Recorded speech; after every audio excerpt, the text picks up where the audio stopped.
মাননীয় সদস্যবৃন্দ, প্রতি বছর জুন মাস এলেই দেশের রাজনৈতিক ও অর্থনৈতিক অঙ্গনে সবচেয়ে আলোচিত শব্দ হয়ে ওঠে বাজেট। টেলিভিশন, পত্রিকা, সামাজিক যোগাযোগ মাধ্যম সব জায়গায় শুরু হয় আলোচনা।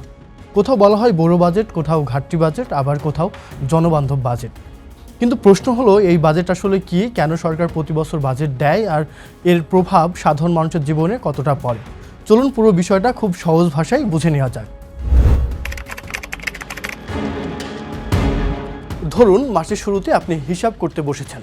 এই মাসে আপনার কত টাকা আয় হবে, বাজারে কত খরচ হবে, সন্তানের স্কুল ফি কত, বাসা ভাড়া কত, চিকিৎসার জন্য কত টাকা রাখতে হবে, আর কিছু টাকা সঞ্চয় করা যাবে কিনা।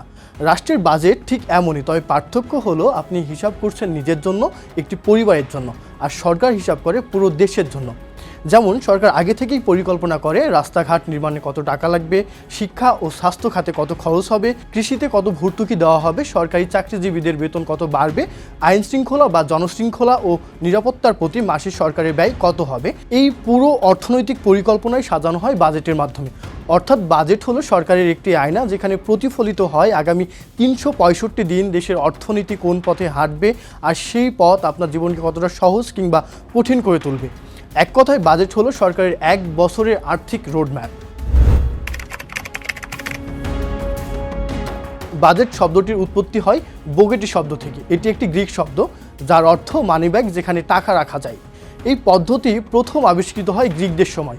পরে এটি প্রাতিষ্ঠানিক রূপ পায় ব্রিটেনে। 1833 সালে ব্রিটিশ পার্লামেন্টে প্রথম বাজেট উপস্থাপন করেছিল তৎকালীন চ্যান্সেলর অব দ্য এক্সচেকার বা অর্থমন্ত্রী অলথ্রপ।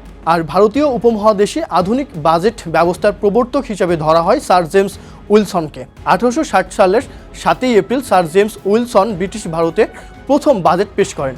1857 সালের সিপাহী বিদ্রোহের পর ভারতের আর্থিক অবস্থার পুনর্গঠন এবং ব্রিটিশ সরকারের আর্থিক দায়বদ্ধতা নিশ্চিত করার লক্ষ্যেই এই বাজেট ব্যবস্থা চালু করা হয়। উইলসন ছিলেন একজন স্কটিশ অর্থনীতিবিদ এবং ব্রিটিশ ভারতের প্রথম অর্থমন্ত্রী বা অর্থ সচিব।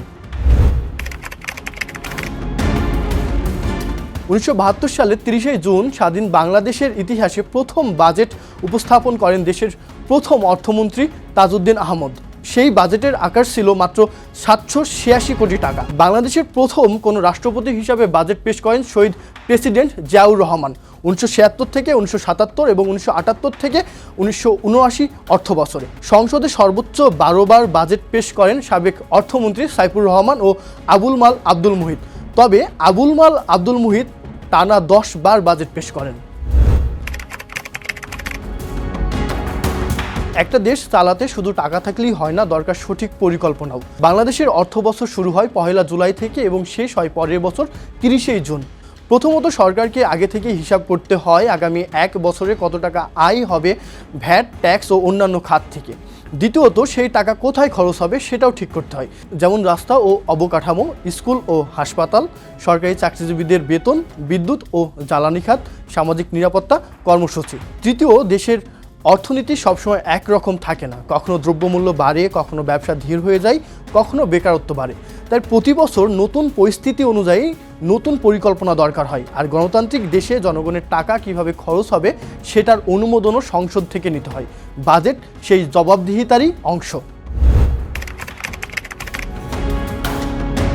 বাজেট কেবল খাতা কলমের হিসাব নয়, এর সরাসরি প্রভাব প্রতিদিন প্রতিটা মানুষের পকেটে এবং জীবনযাত্রায় পড়ে। এর মধ্যে প্রধান প্রভাবগুলো হলো, বাজার দর কোন পণ্যের ওপর ট্যাক্স বাড়ছে বা কমছে তার উপর নির্ভর করে বাজারের জিনিসের দামও বদলায়।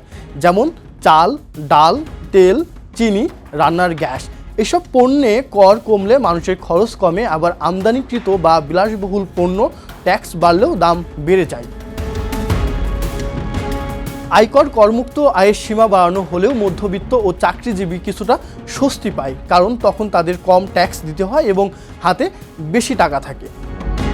চাকরি ও ব্যবসা যদি সরকার শিল্প খাত, আইটি সেক্টর বা স্টার্টআপে বিশেষ সুবিধা দেয় তাহলে নতুন বিনিয়োগ আসে, আর বিনিয়োগ বাড়লে চাকরিরও সুযোগও বাড়ে।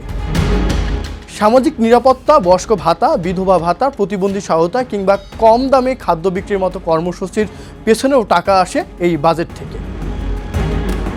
শিক্ষা, স্বাস্থ্য ও নাগরিক সুবিধা, সরকার শিক্ষা ও স্বাস্থ্য খাতে কত টাকা দিচ্ছে তার উপর নির্ভর করে।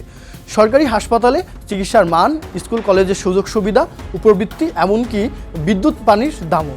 তাই প্রতি বছর বাজেট সাধারণ মানুষের জীবনযাত্রার মান সরাসরি নিয়ন্ত্রণ করে। অনেকেই মনে করেন বাজেট শুধু অর্থমন্ত্রী বা বড় ব্যবসায়ীদের বিষয়, কিন্তু বাস্তবতা হলো বাজেট বুঝতে পারলে যেমন লাভ হবে আপনার, না বুঝলে সবচেয়ে ক্ষতিও হতে পারে আপনারই। কারণ বাজেটের সিদ্ধান্তই বদলে যেতে পারে বাজার খরচ, মোবাইল ও ইন্টারনেটের বিল, গ্যাস, বিদ্যুতের দাম, বাসা ভাড়া, চাকরির সুযোগ, এমনকি আপনার ভবিষ্যৎ সঞ্চয়ও। তবে বাজেট বুঝতে অর্থনীতিবিদ হওয়ার দরকার নেই, শুধু কয়েকটা বিষয় খেয়াল করলেই সহজে বোঝা যায় বাজেট আপনার জীবনে কি প্রভাব ফেলবে, কোন পণ্যের উপর দাম বাড়বে বা কমবে, নতুন কোনো কর আসছে কিনা, গ্যাস, বিদ্যুৎ বা ইন্টারনেট খরচ বাড়বে কিনা, শিক্ষা, স্বাস্থ্য বা চাকরির খাতে সরকার কত টাকা দিচ্ছে, কৃষি, ব্যবসা বা তরুণদের জন্য নতুন সুবিধা আছে কিনা, সরকার বেশি ঋণ নিচ্ছে নাকি আয় বাড়াচ্ছে। এসব বুঝতে পারলেই আপনি বুঝে যাবেন বাজেট আসলে শুধু দেশের হিসাব নয়, এটা আপনার পকেট আর ভবিষ্যতের সঙ্গেও জড়িয়ে থাকা এক গুরুত্বপূর্ণ পরিকল্পনা।